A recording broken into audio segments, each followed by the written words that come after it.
Let's assume I took 3 lakhs rupees from you and promised you to repay the same within a time of 1 month.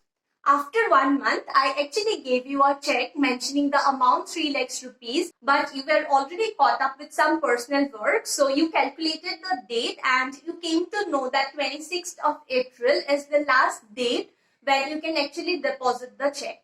So you mentioned it in your to-do list and you forgot about it.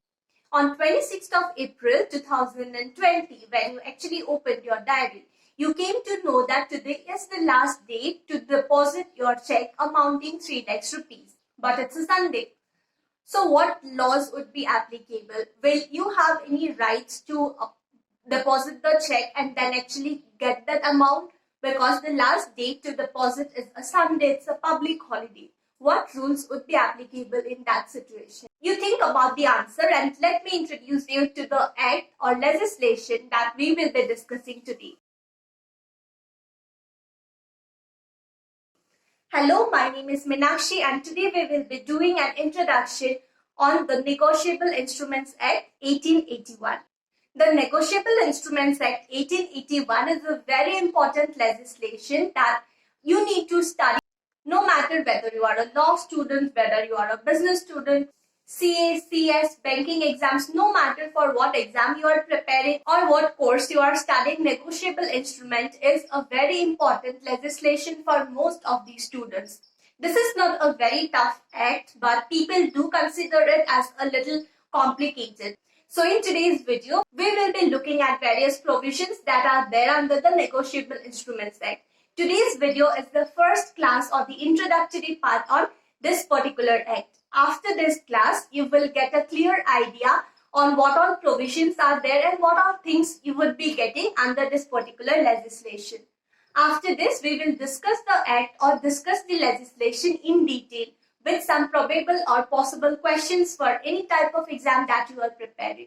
The Negotiable Instruments Act 1881 contains 147 sections and they are divided into 17 chapters.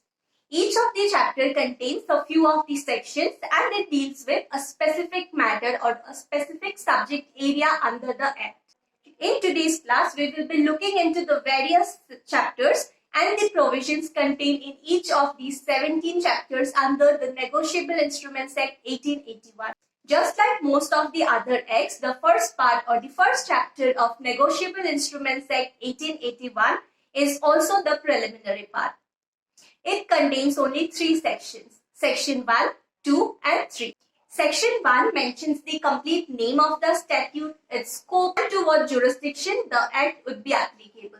The Negotiable Instruments Act or NI Act 1881 is applicable throughout India. So Section 1 is relating to the scope of the legislation and complete name of the legislation.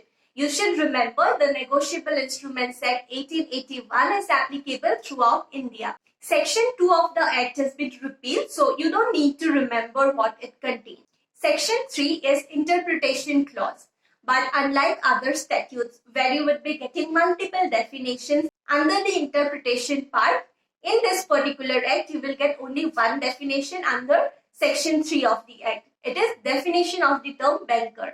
As per Section 3, banker includes any person acting as a banker and any post office saving bank as well. The definition of the term banker is wide enough to include post office saving banks as well, as these type of banks are gaining wide popularity in the recent past. Chapter 2 contains sections 4 to 25.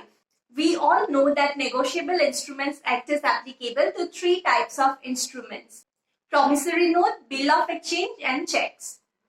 Sections 4, 5 and 6 defines the terms promissory note, bill of exchange and checks respectively. Section 7 mentions name of the parties to a bill of exchange.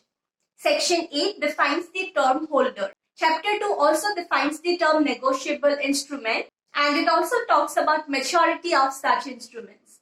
On starting of this video, I asked you a question, right? That what will happen in case the last date to deposit your check is a holiday, is a public holiday or a Sunday. So that provision is also mentioned under Chapter 2 of the Negotiable Instruments Act. In case the last date of maturity is a Sunday or any other public holidays, it would be considered that the check or any other bills of exchange or promissory note would be maturing on the next coming day. So if 26th of April 2020 is a Sunday and your check was about to mature on that particular date, it would be considered that it is going to mature on 27th of April. That means one day would be extended. Apart from that, even banks holidays are given under this act only. Chapter 3 contains sections 26 to 45A and it relates to parties to promissory note, bills of exchange and checks. It also talks about capacity of parties to make promissory note, liability of parties, negotiable instruments made without consideration, etc. Chapter 4 is relating to negotiation and it contains sections 46 to 60. It talks about types of negotiations, who may negotiate and until when such instruments may be negotiated. Chapter 5 includes rules or provisions relating to presentment and it contains sections 61 to 77. Chapter 6 includes 4 sections. Section 78 to 81 that talks about payment and interest. To whom payment due under negotiable instrument will be made. This chapter also tells us about interest when a specified rate of interest is specified under the promissory note or bills of exchange. Procedure to calculate interest when no rate is specified. Chapter 7 is on discharge from liability on notes, bills and checks. Once negotiable instrument is issued or provided, what are the modes by which the person may be released from his liabilities? Chapter 8 relates to notice of dishonor and it contains sections 91 to 98. This chapter mentions 2 types of dishonor, non-acceptance, non-payment, and also mentions how notice of dishonor is to be given, to whom it will be given, and also situations when notice is not needed. Chapter 9 is relating to notice and protest and it contains sections 99 to 104A. This chapter mentions provisions regarding making note regarding dishonor of negotiable instruments by a public notary upon the instrument. Chapter 10 contains only 3 sections, 105, 106 and 107. This chapter mentions the reasonable time to give a notice of dishonor and reasonable time for transmitting such notice. Chapter 11 contains section 108 to 116 and includes provisions for payment for honor and reference in case of need. Chapter 12 contains only one section, section 117, and it provides for rules regarding compensation in case negotiable instrument is dishonored. Chapter 13 contains sections 118 to 122 and these sections deal with special rules relating to evidence. Chapter 14 includes sections 123 to 131A. This chapter talks about 2 types of cross checks. Checks crossed generally, checks crossed specially. Chapter 15 of the NI Act mentions regarding bills in sets and it includes sections 132 and 133. This chapter deals with bills of exchange having more than one part in it. Chapter 16 contains sections 134 to 137. It tells about the applicability and scope of the NI Act in case the negotiable instrument is made out of India. Chapter 17 contains sections 138 to 147. It mentions the penal provisions for dishonor of certain checks for insufficient funds in accounts. All the check bounce cases that we see are filed under section 138 of this chapter.